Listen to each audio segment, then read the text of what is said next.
الحمد للہ وحدہ والصلاة والسلام علی من لا نبی بعدہ اما بعد فاعوذ باللہ من الشیطان الرجیم بسم اللہ الرحمن الرحیم ما كان محمد ابا احد من رجالکم ولكن رسول اللہ وخاتم النبیین وكان الله بكل شيء عليما عن ابي هريرة رضي الله تعالى عنه قال قال رسول الله صلى الله عليه وسلم انا آخر الانبياء وانتم آخر الامم اللهم صل على محمد وعلى آل محمد كما صليت على إبراهيم وعلى آل إبراهيم إنك حميد مجيد اللهم بارك على محمد وعلى آل محمد كما باركت على إبراهيم وعلى آل إبراهيم إنك حميد مجيد معزز دوستو، آج 17 شوال المکرم سن 1445 ہجری بمطابق 26 اپریل 2024 ہے۔ اسلام میں اللہ تعالیٰ نے عقائد کو اہمیت ایسی دی ہے جیسے انسان کے جسم میں روح کی اہمیت ہے۔ اگر جسم میں روح موجود ہو تو انسان روح کی موجودگی یا روح کے تعلق کی وجہ سے زندہ رہتا ہے، اور اگر روح نکل جائے یا روح کا تعلق ہی ختم ہو جائے تو انسان کی زندگی کھٹ میں پڑ جاتی ہے۔ اسی طرح انسان کے معاملات پر سمجھتے ہوئے آپ عقائد کو سمجھیں کہ اگر ہمارے عقائد ٹھیک ہوئے تو ہماری اسلامی عمارت بھی ٹھیک کھڑی ہوگی، اور اگر ہمارے عقائد خراب ہو گئے، کوئی رخنا پڑ گیا، تو ہماری اسلامی عمارت بھی متزلزل ہو جاتی ہے۔ میں اسی بنیاد پہ سمجھانے کے لیے کہتا ہوں کہ جو عقیدہ ختم نبوت ہے، یہ نبی پاک صلی اللہ علیہ وآلہ وسلم کی وہ تاج رسالت کا ایک نگینہ ہے جس کے بغیر تاج رسالت کو مکمل نہیں سمجھا جا سکتا۔ حضور پاک صلی اللہ علیہ وسلم سے پہلے ہر نبی کے لیے یہ ماننا ضروری تھا کہ وہ وقت کے نبی ہیں۔ حضور پاک کی آمد پر یہ ماننا ضروری ہے کہ حضور وقت کے نبی بھی ہیں اور آخری نبی بھی ہیں۔ اگر رسالت مآب علیہ الصلوۃ والسلام کے بعد نائے نبوت کا اقرار کر لیا جائے تو جب علماء کہتے ہیں کہ اس سے اسلام کی عمارت ہل جائے گی تو وہ کیسے ہلے گی؟ اس ہلنے کا مطلب یہ ہے کہ قرآن کریم میں جتنی جگہ ختم نبوت کی بات موجود ہے وہ ساری آیات غلط ہو جائیں گے۔ حضور پاک صلی اللہ علیہ وسلم کی احادیث میں جتنے فرامین موجود ہیں جس سے عقیدہ ختم نبوت سمجھ آتا ہے وہ سارے فرامین غلط ہو جائیں گے، نعوذ باللہ۔ حالانکہ اگر ہم دیکھیں قرآن کریم کی 100 آیات سے زائد آیتیں ہیں جس میں اللہ نے عقیدہ ختم نبوت کو بیان فرمایا، تو قرآن پاک کے لیے تو ہمارا عقیدہ ہے کہ اس کی زبر زیر میں کوئی غلطی نہیں ہے، اور اگر ختم نبوت کا انکار ہو جائے تو قرآن کی 100 آیتوں کو غلط سمجھا جائے گا۔ اور حضور پاک علیہ الصلوۃ والسلام کے لیے ہمارا نظریہ ہے کہ آقا نامدار صلی اللہ علیہ وسلم جھوٹ نہیں بولتے، سورج مشرق کے بجائے مغرب سے نکلنا کوئی کہہ دے تو ہم مان لیں، لیکن حضور پاک کو غلط نہیں مان سکتے۔ تو نبی پاک نے 210 سے زائد حدیثوں میں اپنے آپ کو آخری نبی فرمایا ہے، تو وہ حدیثیں کہاں جائیں گی؟ وہ بھی نعوذ باللہ غلط ہو جائیں گی۔ اسی لیے عقیدہ ختم نبوت وہ بنیاد ہے۔ اور پھر عقیدہ ختم نبوت کے لیے میں ایک جملہ آپ کی خدمت میں عرض کروں، مشہور ترین حدیث ہے، آپ حضرات سن چکے ہوئے ہیں، ہر وقت جمعہ کے خطبے میں بھی مختلف اوقات میں خطیب پڑھتے ہیں، جس میں حضور پاک علیہ الصلوۃ والسلام نے چاروں خلفائے راشدین حق 4 یار کے بارے میں ایک ایک فضیلت ارشاد فرمائی ہے۔ حضرت ابو بکر، حضرت عمر، حضرت عثمان، حضرت علی کے لیے فرمایا ارحم امتی بامتی ابو بکر، ابو بکر پوری امت میں سب سے زیادہ رحیم اور کریم ہے۔ وَأَشَدُّهُمْ فِي أَمْرِ اللَّهِ عمر، اور حضرت عمر اللہ تعالیٰ کے معاملات میں انتہائی اہتمام اور سختی سے کام لیتے ہیں، اور اس کے لیے آگے فرمایا وَأَصْدَقُهُمْ حَيَاءً عثمان، حضرت عثمان جیسا سچا کوئی اور نہیں ہے جس سچائی پر یہ فائز ہے حیا کے اندر۔ اور حضرت علی کے لیے فرمایا اقضاہم علی، علی جیسا چیف جسٹس اس امت کو اور نصیب نہیں ہونا، یعنی یہ رتبے بیان فرمائے۔ ان میں جو حضرت ابو بکر کا رتبہ ہے، ارحم امتی بامتی ابو بکر، کہ پوری امت کی رحمت، کرم، شفقت، نرمی، مہربانی ایک طرف، اور ابو بکر کی شفقت، نرمی، مہربانی ایک طرف، پھر بھی ابو بکر ان سب سے وزنی ہے، اتنے شفیق اور نرم ہے، اتنا ابو بکر صدیق میں تحمل، حوصلہ اور بردباری ہے، اتنے بڑے حوصلے والا شخص عقیدہ ختم نبوت پہ اتنا گرم ہے کہ شاید حضرت عمر فاروق کی بھی گرمی اتنی نہ ہو۔ آپ کہیں گے کیسے؟ حضور علیہ الصلوۃ والسلام دنیا سے رخصت ہوئے، یمامہ کی بستی تھی، وہاں سے مسلمہ کذاب نے نبوت کا دعویٰ کیا کہ حضور کے بعد میں نبی ہوں، تو حضرت ابو بکر صدیق کا دور حکومت تھا، ابھی نئے حکومت پہ قدم چمانا شروع کیے تھے۔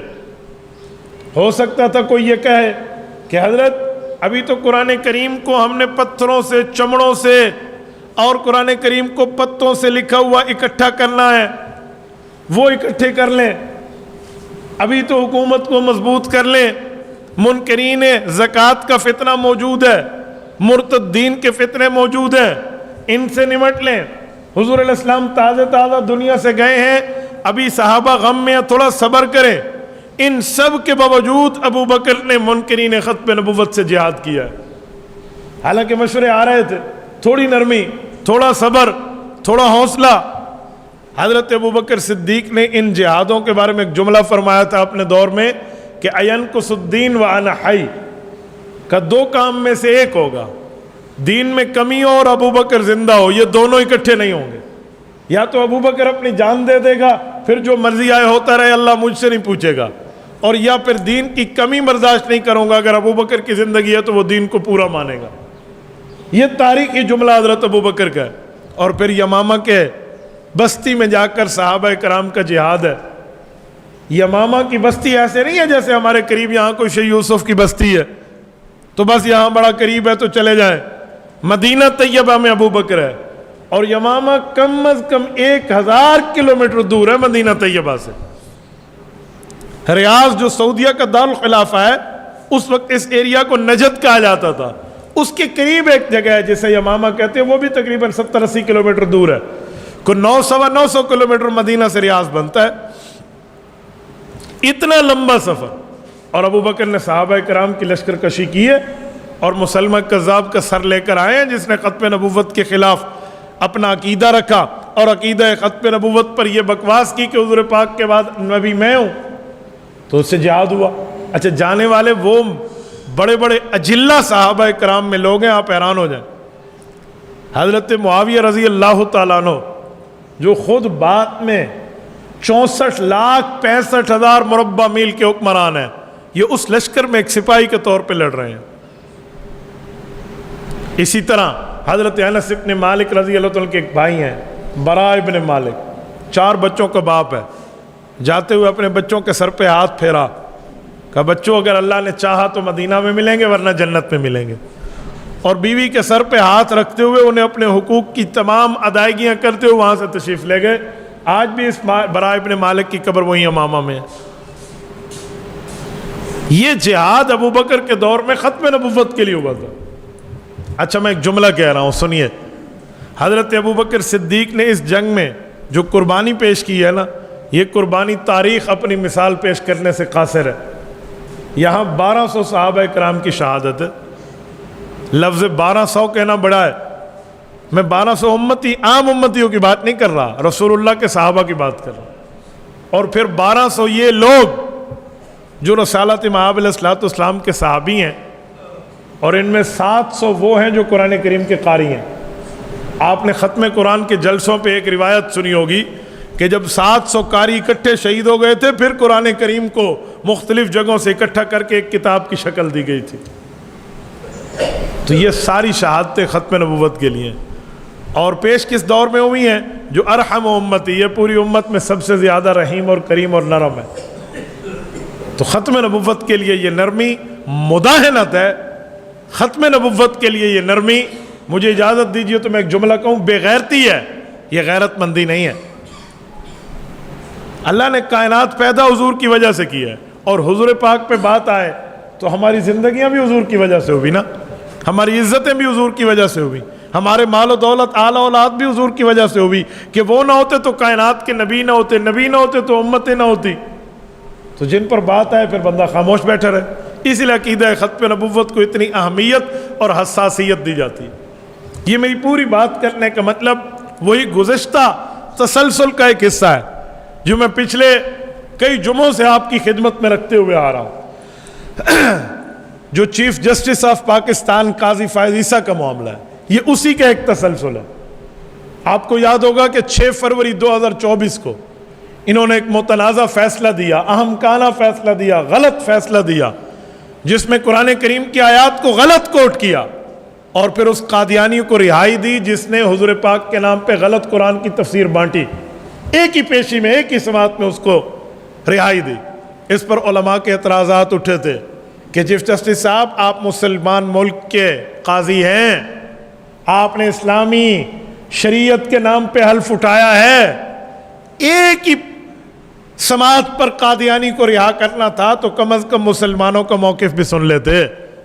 مسلمانوں، آپ حیران ہوں گے، یہ کلمے کے نام پہ بننے والے ملک کے چیف جسٹس کی حیثیت ہے کہ جو مسلمانوں کے وکیل کو کہتے ہیں صرف FIR پڑھو، دوسری بات نہ کرو۔ کیوں؟ یہ طے تھا کہ میں نے دوسرے وکیل سے سب کچھ سن کے قادیانی کو رہائی کرنی ہے نا۔ جب اس نے FIR پڑھی، وہ آگے بات کرنے لگا کہ جی آگے بات نہ کریں، بس FIR ہو گئے۔ اب قادیانی کے وکیل کو کہتے ہیں آپ بات کرو۔ کیوں؟ وجہ مسلمان وکیل بات کیوں نہ کرے؟ مسلمانوں کا وکیل ہے۔ اچھا، پھر اس کے بعد مدعی اٹھا جس نے اسے رنگے ہاتھوں پکڑا تھا، اس نے کہا جناب میں نے اس کو پکڑا ہے، اسے سیشن کورٹ نے سزا دی ہے، ہائی کورٹ نے سزا بحال رکھی ہے، آج آپ کے پاس آئے، آپ ہمیں موقع دیں، ہمیں سنیں۔ کہا بیٹھ جا ورنہ تجھے توہین کا نوٹس دوں گا۔ چیف جسٹس نے یہ بات کر دی اور وہ سمجھتے تھے کہ بات دب جائے گی، ہو سکتا ہے ابھی الیکشن کا زمانہ ہے، حکومتیں بننے ٹوٹنے کے دور ہیں، اسی میں رش میں ہم بات چلا لیں گے۔ لیکن مسلمان جتنا بھی گیا گزرا ہو نا، وہ حضور پاک کا غدار نہیں ہو سکتا۔ اور پھر اس جیسی حرکتوں پہ مسلمانان پاکستان نے وہ جوتے برسائے ہیں، وہ حشر کیا ہے کہ پھر ان کو اپنے فیصلے پر ایک دفعہ نظر ثانی کرنی پڑی۔ اچھا، پھر اگلی بات، ہم مطمئن ہو گئے، شکر ہے ان کو اپنی غلطی کا احساس ہو گیا ہے، اب کوئی رسول اللہ صلی اللہ علیہ وسلم کی ختم نبوت کے بارے میں کوئی حیا پر مشتمل فیصلہ آئے گا۔ پھر انہوں نے 10 اداروں کو نوٹس کیے، علماء کو، مختلف مکاتب فکر کو، کہ جی آپ ہماری شرعی رہنمائی کریں۔ اس میں اہل حدیث کو نوٹس کیا، بریلویوں کو نوٹس کیا، علماء دیوبند کو نوٹس کیا، اہل تشیع کو، پتہ نہیں کس کس کو، سب کو نوٹس کیا، 10 بندوں میں۔ ان میں 9 آدمی، 9 اداروں نے ایک ہی جواب دیا کہ جی آپ کا فیصلہ ٹھیک نہیں ہے، حضور علیہ السلام کی ختم نبوت کے قانون سے متصادم ہے۔ ایک جواب ہے جس کو ابھی تک سپریم کورٹ پبلش نہیں کر رہی، اور وہ ہے جوید احمد غامدی کا جواب، جو آئین کے منکر ہیں۔ ان کو آپ نے نوٹس کیوں کیا کہ وہ آپ کی آئین کی رہنمائی کریں؟ وہ تو آرٹیکل 2 کا انکار ہی ہے کہ مملکت اسلام کا مذہب، پاکستان کا کوئی مذہب نہیں ہونا چاہیے ریاستی طور پہ، اس کو بھی نوٹس کیا۔ اس وقت بھی علماء نے کہا کہ یہ کوئی خطرناک بلہ تھیلے سے برآمد ہو رہا ہے، لیکن چلو 3 ہفتوں کی مہلت مانگی چیف جسٹس سے، بتائیں گے۔ وہ 6 فروری 2024 اور آج 26 اپریل 2024 ہے، 3 ہفتے کہاں گئے؟ نہ کوئی سماعت ہے، نہ کوئی پوچھ گچھ ہے، نہ اس پر کوئی تاریخ دی ہے۔ قادیانی رہاؤ کے غیر ملک گیا ہوا ہے غالباً، اور سارے چکروں میں پاکستان کے اس مسئلے کو لٹکا کے رکھ دی۔ ایران توران کے کیس سننے کے لیے تو آپ کے پاس وقت ہے، گڑے مردے اٹھانے کے لیے تو آپ کے پاس وقت ہے، پرانے کیسز کے اوپر ریویو پٹیشن کے لیے تو آپ کے پاس اوقات موجود ہے۔ اگر وقت نہیں ہے تو صرف حضور پاک کی ختم نبوت کے کیس کے لیے وقت نہیں ہے۔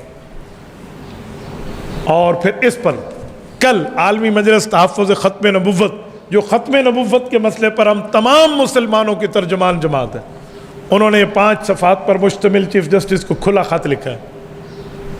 حضرت مولانا اللہ وسعت احمد برکاتہم نے اور پوری دنیا میں اس کو عام بھی کیا جا رہا ہے. یہ آپ تک بھی پہنچے تو آپ اس کو آگے شیئر فرمائیں, نہیں تو یہاں سے بات آپ لیں. اور یہ پورے کے پورے 17 نکات پر مشتمل خط ہے کہ جناب چیف جسٹس صاحب آپ نے کہا تھا ہم تاریخ دیں گے, فیصلہ کریں گے.